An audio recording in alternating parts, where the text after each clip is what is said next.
Hey, everybody, welcome back to the Your Project Shepherd podcast. I'm going to be doing a few more solo episodes here coming up on some topics that I've had on my mind lately, which are really kind of more coaching topics for other builders and remodelers out there. And I'm actually about to start coaching a peer group through Remodelers on the Rise, which is a group that my friend Kyle Hunt runs.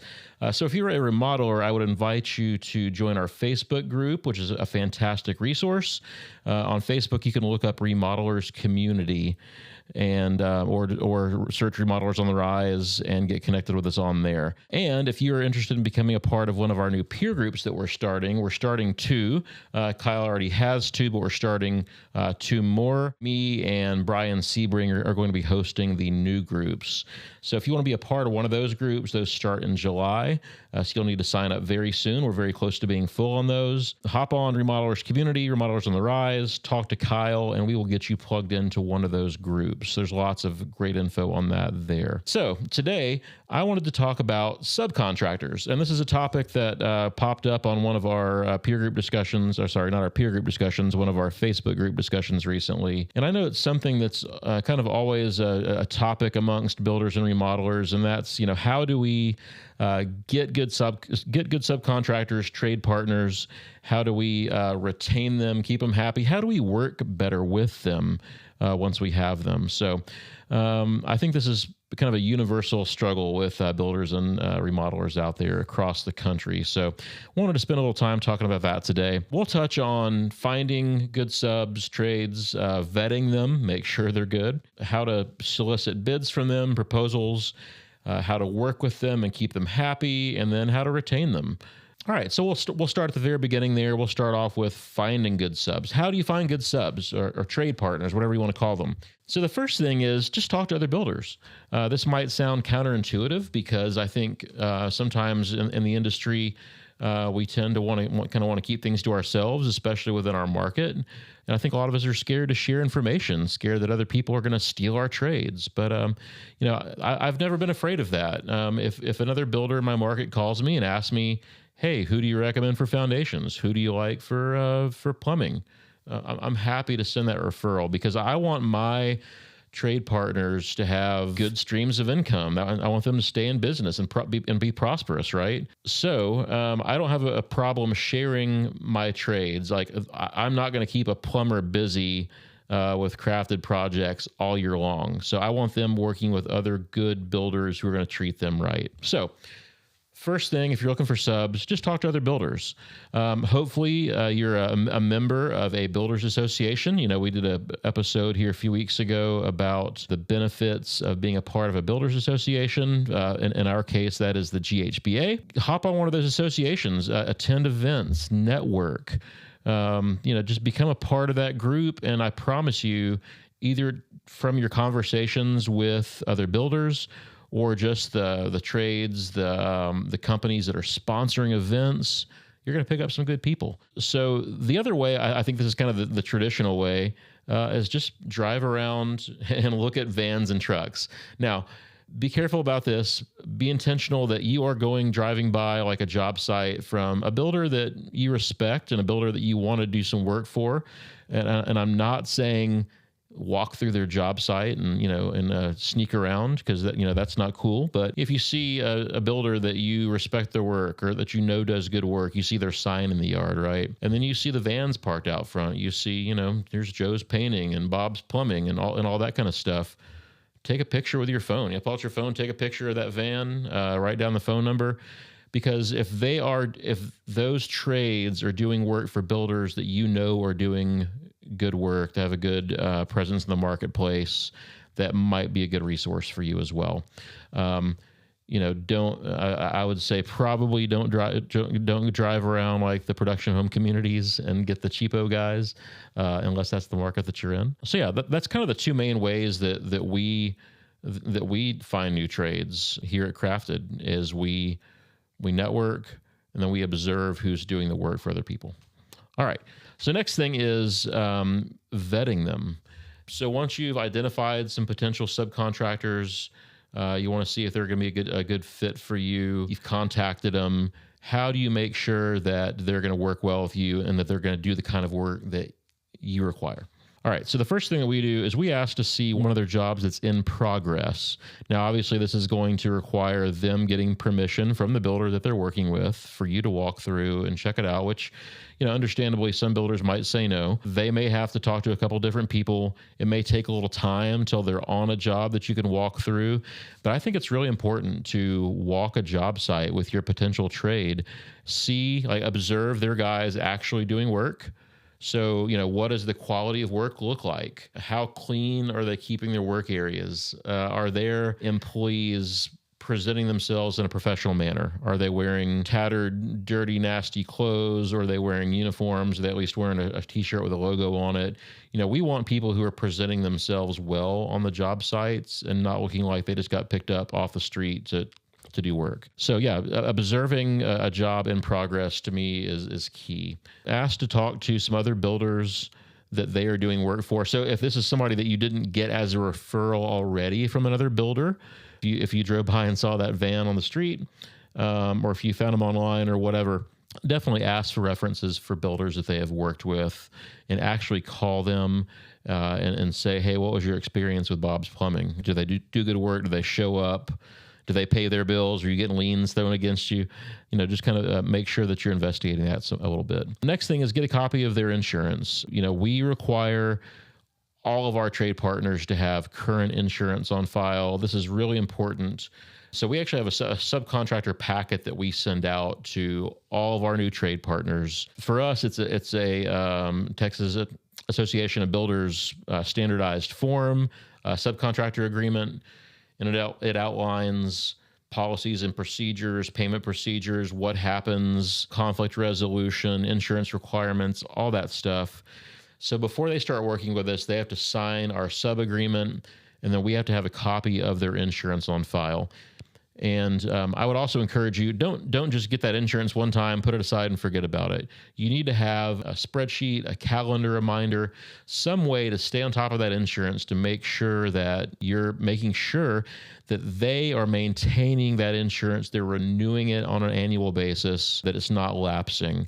And part of that is you should be named as a certificate holder so that if they cancel the policy, you're going to get an email from the insurance company saying this policy has been canceled, or at renewal, this policy has been renewed. But, we maintain a spreadsheet. We maintain some calendar reminders in our admin calendar to follow up on this. And we will not issue a check to a subcontractor unless we have their current insurance on file. So this is super important for your legal protection and the protection of your customers to make sure that you're maintaining that. I can't stress this enough. Have good systems in place to maintain insurance. All right, next thing. So now that you've you found your subs, you've vetted them, got them on file, got all their stuff set up, let's talk about working with them. Very first step, you're going to solicit a proposal from them. So you found your sub, got them in your system, and maybe 2 months later, time to get some pricing from them, right? Obviously, this is going to vary based on the scope of work. Is it a new construction? Is it a remodel? Do you have a full set of plans? Do you have engineering? Like what all do you have to give them based on the scope of the project? But in either instance, if you got a set of plans, if you're building a new house and you got a set of plans, obviously send them the plans. But even in addition to that, give them a written scope of work. Make it easy for them. Tell them what you want included in their proposal, and make their life easy so that they're not guessing what you want or how you like things done. Now, maybe if it's a trade that you've done business with for 10 years, I have an electrician that we've been working with for probably 15 years. He knows what we want included, but even with him, I still outline bullet points. This is what you need to include in your proposal. So a great example, let's use a plumber, for example. So if I send a plumbing proposal out, I'm going to say, I want you to use Propex piping system with a manifold. I want copper 90 terminations for all your fixtures. I want you to include 2 tankless water heaters. Here's the brand on that, Navy and Rinnai, whatever it is. I want you to include a 1-inch water meter with 50 feet of pipe. I want you to include 6 hose bibs, include a sewer tap to the city with 70 linear feet of pipe. Outline all that stuff, make it easy for them. And also this way, when you're sending this, hopefully the same proposal out to multiple people, they're all getting the same scope of work. So they're all bidding the exact same thing. So, we use Resio software for this. That's our project management software. So there's actually a subcontractor bidding feature in there. So we can have our plans uploaded. We can have our scope of work, and click, boom, that goes out to our subs that we want to bid it. And then we actually receive those proposals through Resio as well, and we approve it, issue the PO, all that kind of stuff right there in Resio. Great tool. A lot of the project management softwares have that. So if you have that feature, absolutely be using that feature. Also, what you want to include in that is your payment terms. I've seen a lot of subcontractor proposals where, it's got scope of work and a price, and that's it. We need to know when you want to get paid, what percentages, what triggers that, right? We rarely will do 50% upfront. Subcontractors will say, half upfront, half on completion. It's a pretty rare instance when we do that. Most subs don't need half upfront, and you're kind of putting yourself out there. But also be sure that you're structuring things with your customer proposals so that you're not being the bank. You're not fronting a bunch of money for somebody and then you're hanging out there waiting to get paid. So, we usually like to do 10, 20, 25% upfront, maybe if they require it. Now, obviously, we're going to look at their materials that they're buying. If they have a lot of expensive materials, then I'll make an exception to that. But I try not to let them get too far ahead of me in that regard. If it's something that's going to be quick, right, like a garage door, they're going to order the garage door. It's going to go in. They're done. It's probably 2 payments. If it's something like plumbing rough in, electrical rough in, mechanical, something like that, they're going to have multiple stages to what they're doing, and that's going to drag out for maybe 6, 9, 12, 18 months. So you kind of need to be able to pace that out, spread that out based on when they're going to be doing the work and when they're going to be buying materials so that you're fair to them also, because you don't want them to be strung out a bunch of money either. So the whole thing about payment terms is just be fair to your subcontractors, but also be sure to protect yourself. All right, last couple of things on getting a proposal from them. Make sure that you give them a deadline. Say, hey, Joe's Plumbing, I need this in 2 weeks. I need this by June 10th or whatever date. But give them a deadline. Don't leave it open. And this is something that honestly, we struggle with here. We'll do a walkthrough with subs. We'll send them the information, and then it's a waiting game. It's like, man, 2-3 weeks go by. You're calling them, hey, Joe, where's that bid? Oh, man, and I've been so busy, I haven't gotten around to it. We posed this question in the Remodelers community group on Facebook. Paul McManus made a great comment. He said, a lot of these guys are working all day in the field, actually doing the work. They're not a big company like we are that's got management layers. A lot of times these guys are the guys that are actually doing the work and doing the proposals and the invoicing, right? It's a small company. So just, give them some grace and keep in mind that they're working on their proposals maybe at night and the weekends. So have some understanding, give them a realistic time frame to provide you the proposal in, but give them a deadline. Say, hey, this job is going to be starting in 6 weeks. I need this proposal in a week and a half or whatever that is, right? And the last thing on this is tell them when the project is going to start. If they're going to be bidding this in January, but the job's not starting until August, they should know that, right? Because they need to take into account price increases. They need to take into account, workload. So they need to know in advance kind of when roughly this is going to take place. We do a lot of big projects that might be 12 to 18 months long. And so we're soliciting bids, let's say in January for something that's going to happen next January or next April, right? And so there has to be some understanding there that this pricing is based on today. There's going to be some market fluctuations. That price might be 10% higher next April when you need it. But that should also be in writing, right? So this pricing is good for X number of days. Even if we issue a PO, that there might be some fluctuation there. Which leads me to my next topic, which is awarding the contract, giving them the contract for the work. So, if it's something that is going to be stretched out like that, and this also ties into payment terms as well. If you have the ability to influence your cost by maybe spending a little bit more upfront as an initial payment so they can buy that material today and lock in the price. It's a great idea, right? So, HVAC equipment, great example. Your AC guy may need to go ahead and buy that furnace and air handler and condensing unit that might be, $5,000, $8,000, $10,000 or more. Go ahead and get that in his warehouse, and that way you're not getting hit with that 10% cost increase next January. So, good strategy there maybe, right? If you found value in this episode of Your Project Shepherd podcast, please consider leaving us a review and sharing it with your friends. That helps us expand our reach and bring this content to more people. Thanks for being here. All right, so back to kind of awarding the contract. So let's say you've evaluated the proposals, got your budgets in place, customer signed the contract, cool, let's go. So you want to get your contract in place with that trade as soon as you can. That way, they know they have the work, they can plan for it. And if there's long lead times or maybe some material issues, again, kind of going back to price increases, we can get that stuff locked in. And in this business, a lot of things go out of stock or change too. So if you have a design or specification that's dependent on a certain product, you might want to go ahead and order that today so that when you need it, you're not having to reselect something or change a spec later on. So there's a lot of advantages to go ahead and issuing that PO, getting that initial payment out there, getting that material in progress, right?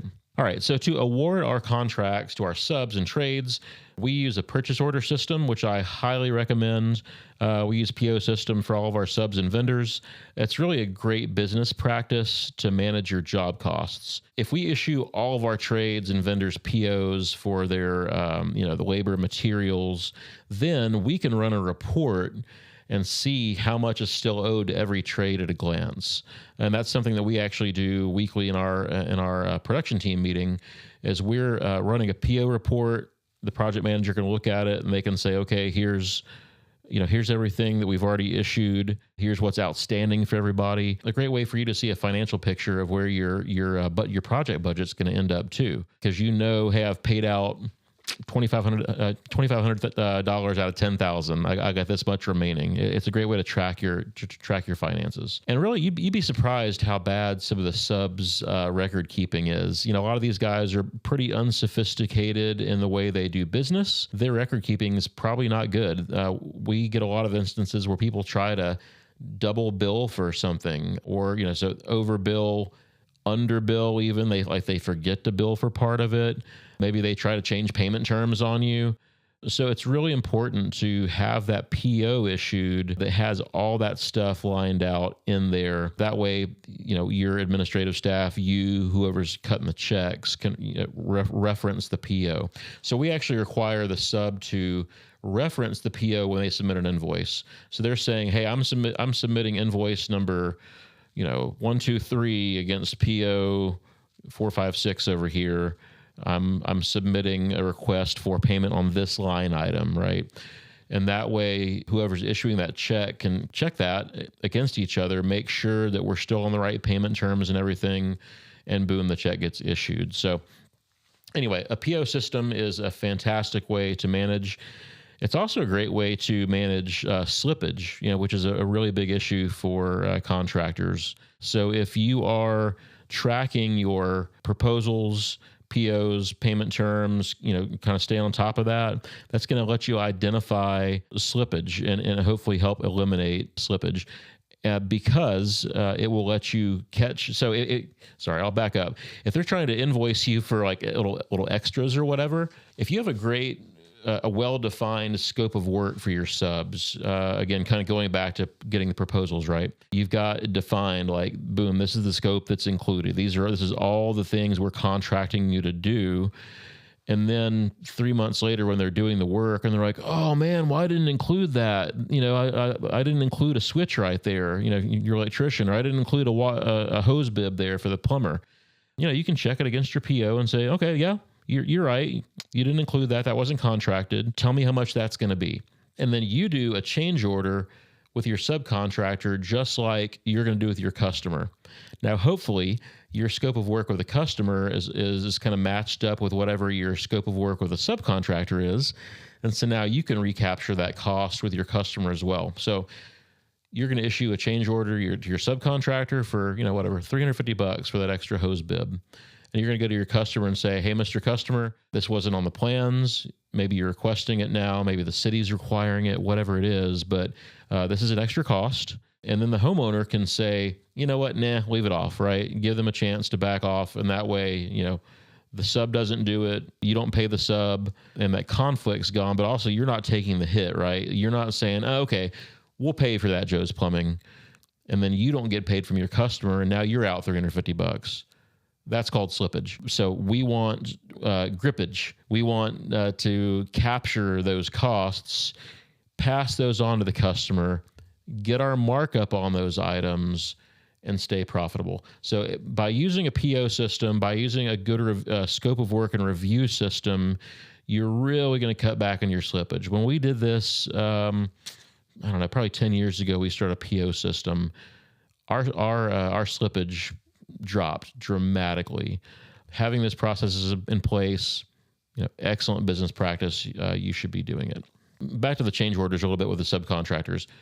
You need to make this easy for them. Again, think about them being unsophisticated. I'm not saying all of them are. A lot of them are very sophisticated. A lot of our trades are not, right? So we need to make this easy. We like to empower our project managers to get small things done quickly. Consider having a paper form that they keep some of these forms in their truck. It's just a little one-page paper change order form. Maybe it's a change order of necessity to where, hey, we have to make this change. We need to make this change now because we're here, we're doing the work. Okay, great. Here's the paper form. Define what that is. Get it signed and executed, put it on file, give it to your office to let them add it to the purchase order through a change order. If it's something the customer needs to approve, obviously the process is a little bit different. You also need to get the customer to approve that as well. So you have a couple different situations there, but either way, remove the friction, make it easy for your project manager to make things happen and keep the job moving, but also keep everything really well documented. And so just like with your original proposal, your change order should include the same kind of stuff. It should include the scope of what they're doing, the cost of what they're doing, and the payment terms. So, hey, we're going to add a hose bib on the east side of the house by the bedroom window. It's going to cost $350. Payment is due on completion or within 2 weeks, whatever our normal payment terms are. But we're saying it's due now and not at the end of the job. So go ahead and define that, get it in writing, issue it, boom, you're done. Next thing about working with your trades, about removing friction, making their life easier, making them happy, keeping them happy. Give them a heads up when it's time for them to do their work. Give them ample notice, right? Don't call them on a Friday afternoon and then say you need them on Monday. They probably have other stuff going on. Hopefully they have other stuff going on and they're not at your beck and call. So give them a good heads up. And here's another great example of having a great project management software like Rezio can help. Your subs can have access to the software. They can access the schedule. So they should be able to kind of look at it on their own and kind of gauge, hey, this is kind of where I'm going to be needed on this project. It's sometimes hard to get these guys to use your project management software. If they can, fantastic. But if they're not, your project manager, somebody in your office needs to be notifying them, 2 or 3 weeks in advance of when you're going to need them. Or if it's going to be a long time between when you issue that PO and when the work's going to happen, it's one of those instances where it's like a year-long project. Touch base a few times. These guys have other jobs going on. And if they're a small crew, like a one crew operation, they can't just hop right on your stuff because you have an emergency all of a sudden because you didn't plan. I know with some of our subs, they have like an A team and a B team, like our paint contractor, HVAC guy, whatever. They've got a couple different kind of levels of crews that work for them based on the price point they're operating at. And so we always want the A team on our job. I think most people do, right? So we need to make sure the A team is available. And guess what? The A team is in demand. So it's really important that you're giving them ample notice saying, hey, Bob, I need A team. We're 3 weeks out. How are you looking on this? And listen to their feedback. He might be, we're on a really big project and it's going to be a month till we're available. You need to know that so you can maybe look at resequencing some things in your order of operations to accommodate where they're at because you want that A team on your job. Sequencing, that's another important thing. I just mentioned that. We don't want to have to be doing double work because something was done out of order, or because some people were working on top of each other and causing problems. So, for example, after framing, we know that we want, and this is a new construction, we know that we want our AC guy in there first doing his work. He has the big stuff. He's got the furnace, the ducts, all this big clunky stuff. That can't go just anywhere, right? There's very specific locations, and hopefully you've planned that out through your design side on where the equipment's going, where the ducts are going. But that stuff can't be moved around as easily as wires and pipes. So next up, we have the plumber, vent stacks, things like that. They kind of have to go where they go. We can't really shift those around too much, right? And then the electrician, he has the most leeway. The electrician, the low voltage contractor, those guys can take that wire and run it around pretty much wherever, right? So we have them go last. If you do that stuff backwards, have your electrician go first or your plumber go first, well, the AC guy rolls in there, and now they're having to cut wires and cut pipes to get their equipment set, and that's when there's conflict, right? Because the electrician doesn't want to come back and rerun wires. The plumber doesn't want to have to come back and patch pipes because the AC guy had to get stuff out of his way. Another great example on this, and this actually happened to us a couple of times recently, because we do a lot of these modern houses with a flat roof set up, to where there's really there's no attic. You got your AC ducts that are this far from the bottom of your rafters or your roof truss system. We have to do our spray foam insulation on the roof deck before AC. So let's say your AC guy gets in there, slaps all his equipment in. Well, guess what? Now the insulation guy can't get in there to spray his foam insulation. So really important to be thinking through sequencing and how you're stacking these guys in the house. Don't pile them on top of each other. Now there might be certain times when you can have multiple trades in the house. I think that we like to have like our trim carpenters and our tile guys in the house at the same time on a big project. If you're just doing a bathroom remodel, you probably can't stack anybody on top of each other. It's a small space. But on new construction, we find it's okay to have two kind of unrelated people, trades who aren't working in the same areas at the same time to keep things moving. But you don't want to have like your painter and your floor guy all in there at the same time. Your guy's running trim, your guy's setting tile. So really think about the sequencing and how you're stacking these trades on top of each other. People get really grouchy when their tools get mixed up. Guys are picky about their tools. So when you got your drills and your hammers and everything that are kind of getting mixed up with the other guys, things get a little squirrely. They don't like that. So and people like walking across each other's fresh work, creates problems. It's not a good environment. So just think through how you're sequencing and how you're stacking your trades on the job site at one time. All right. Last thing I want to say about this, the working relationship with your trades is, and this is really simple, just treat them the way that you want to be treated. I tell my people all the time, relationships are probably the most important thing to me. Relationships with my clients and relationships with my trade partners and vendors. People are the most important thing. So don't treat them as a slave, a servant, somebody who's just doing work for you. Treat them as a partner, because their company is going to succeed if your company succeeds.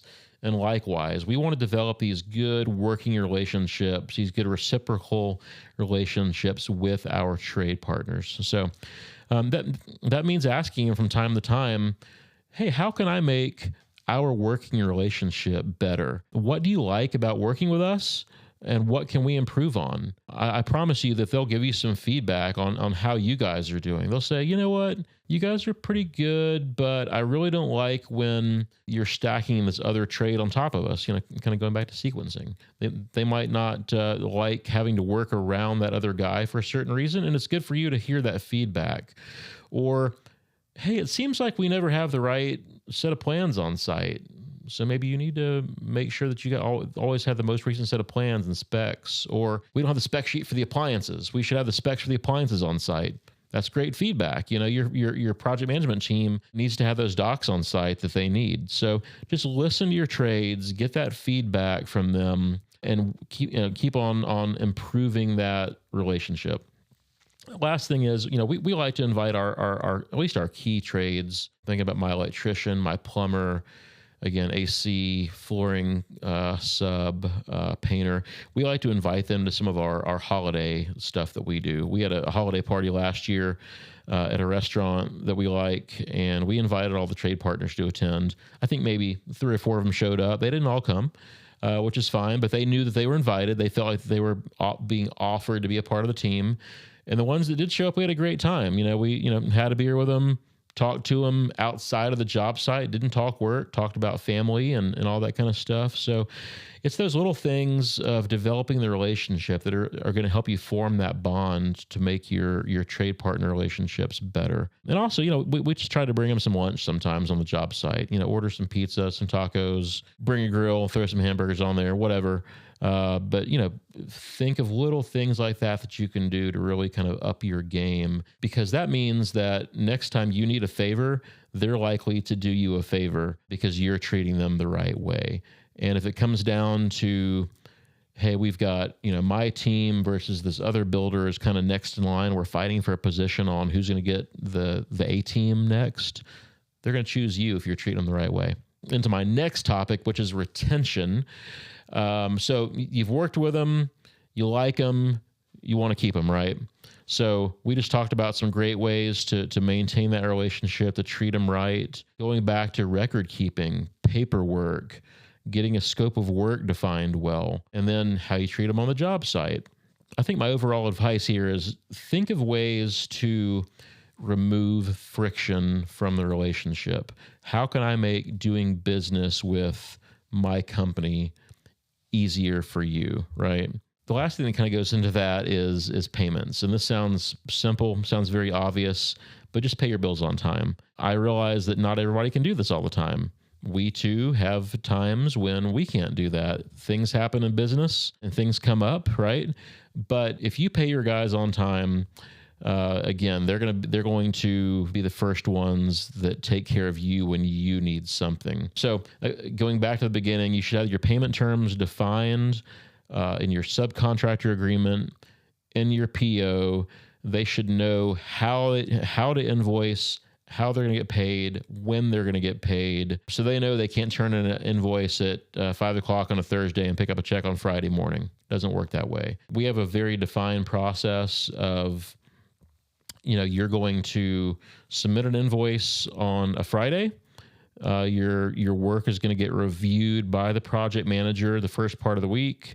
And if it's approved, you're going to get a check the following Friday. And everyone that works for us knows that procedure.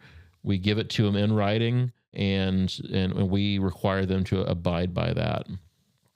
Now, I will say that treating your guys well does mean occasionally making exceptions to that. And, we try not to make a lot of exceptions because, people will take advantage of that if you do it.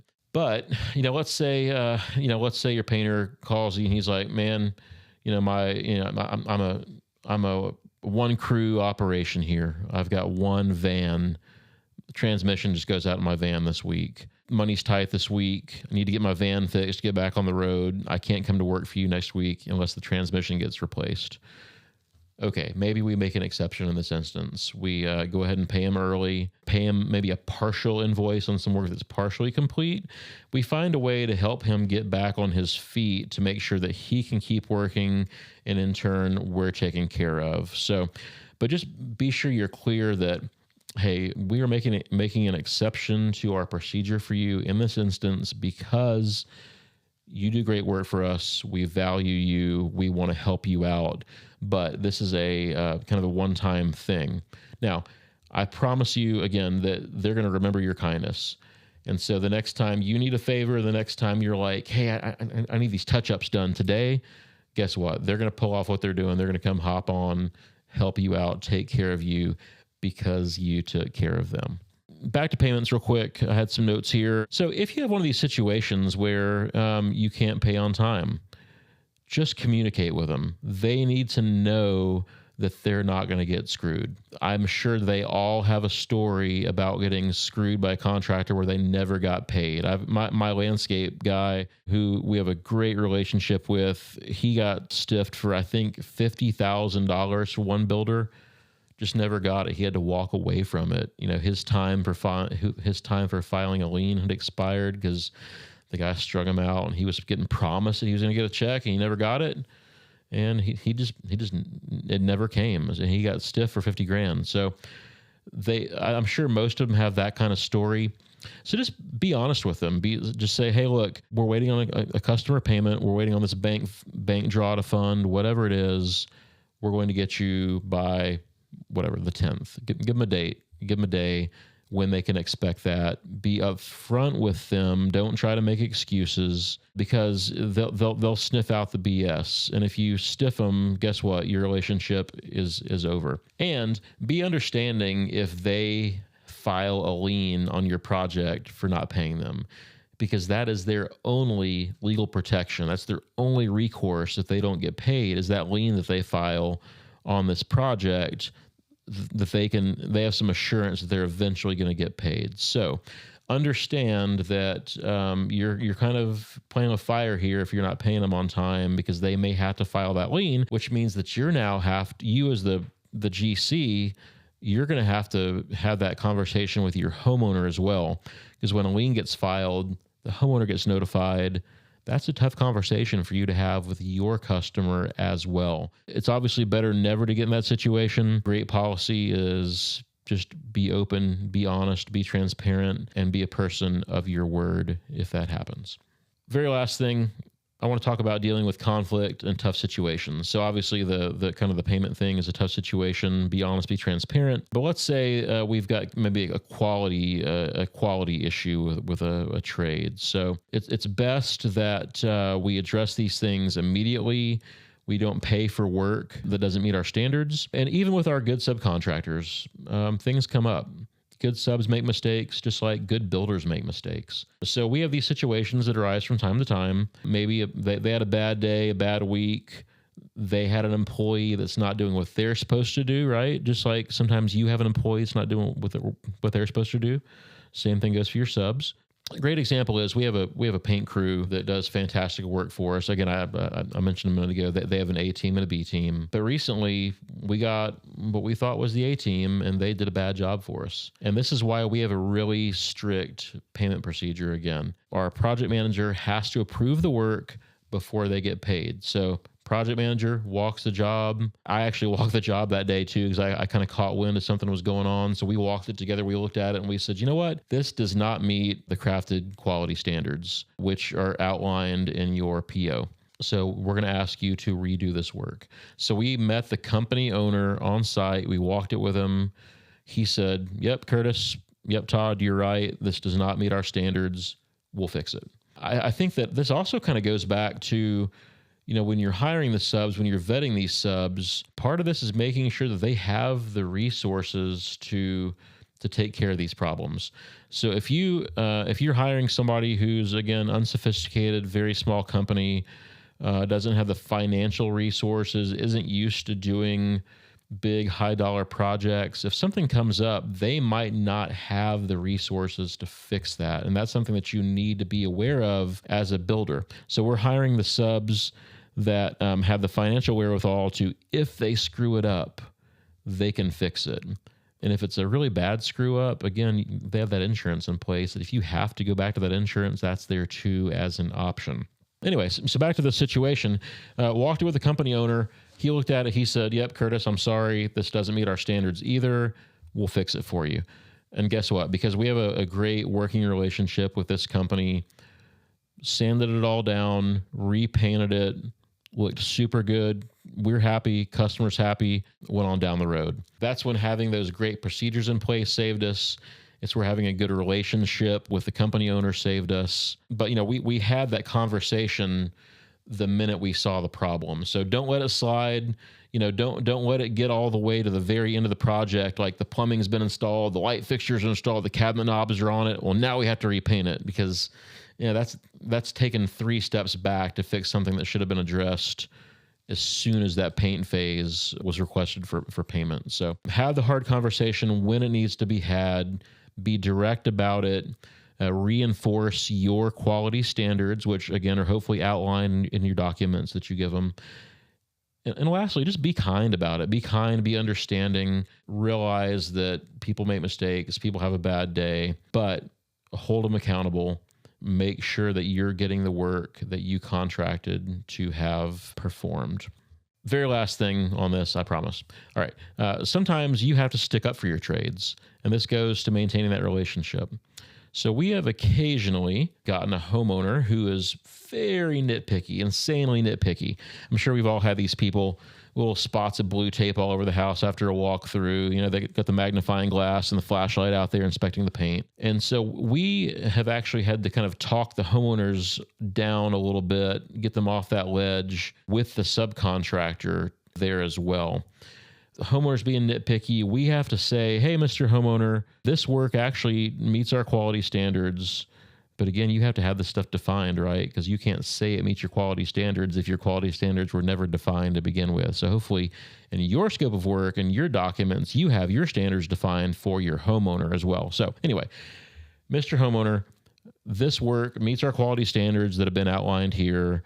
This is what you paid to receive. We did our best. We met our requirements, and maybe you agree to tweak a couple things for them to try to make them as happy as possible. But I'm going to stick up for my subcontractor with my homeowner there as well, because I've seen cases where the homeowner is kind of like berating the subcontractor. He didn't do a good enough job, blah, blah, blah. It will make your sub feel really good if you as the builder stand there and say, you know what? Bob here has been my painter for 20 years. He does fantastic work. This is the level of work that we as a builder expect to receive. It's what you contracted to pay for. I promise you, Bob's going to remember your arm around his shoulder and you sticking up for him in that instance. That kind of stuff goes a long way with those relationships. Just think about how that would make you feel if you were in his place and somebody said, you know what? Curtis did a great job. This is what we wanted to receive. You know, kudos to him for doing a great job. So just think about how you want to be treated, about how that positive reinforcement makes you feel as a person as well, and treat your subs and your employees the same way. All right. I think I've covered everything that I wanted to touch on today in this subcontractor topic. If you'd like to chat with me some more about this, I'd love to get your questions, emails. You can shoot an email to podcast@yourprojectshepherd.com. And I promise I will get back to you and respond to that. And kind of back to my plug about the coaching group. If you'd like to get some coaching from me, Brian Sebring, Kyle Hunt, anybody on that coaching team, be sure and hop on the Remodelers on the Rise group, Remodelers Community Facebook group. We'll get you plugged in with a peer group to get some great group coaching, some one-on-one coaching from Kyle or me or somebody if you want that. So, all right. Well, thank you for tuning in today. Thanks for watching the Your Project Shepherd podcast. I hope you got something out of this one. I'll see you next time. Thanks.